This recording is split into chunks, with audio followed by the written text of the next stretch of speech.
New at 6 now. Local Venezuelans want peace, not problems. More than 1,000 people packed the streets today in the Coconut Grove.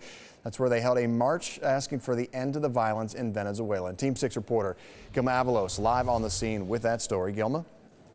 Keith, you may still be seeing the Venezuelan flags behind me, folks dressed in white. If it hadn't been for the sheer number of people who showed up, organizers were prepared for a couple hundred, but over 3,000 showed up. Ultimately, police had to end the march abruptly, but Venezuelans say the number of people is only a positive sign.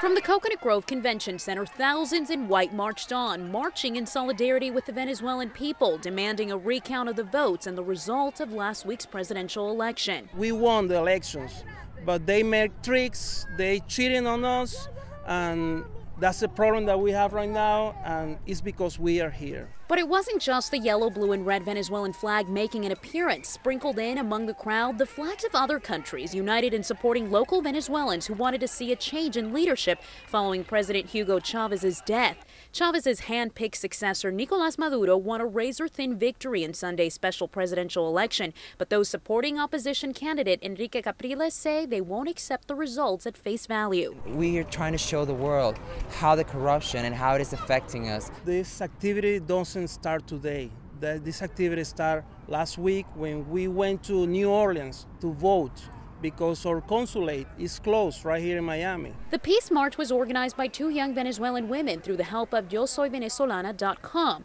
They had secured this permit from the city of Miami, expecting a few hundred, but a few thousand showed up instead. I think it's beautiful also because you see Venezuelans right now living here in Florida and they want to speak out.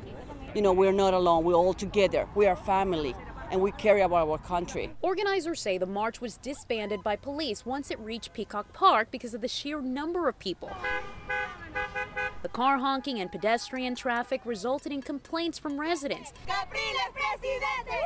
But today, organizers are encouraged by those numbers. It is very encouraging to know that even though that we're so far from our home country, we're still letting ourselves to be heard, and we're proud to be who we are, that we're Venezuelans.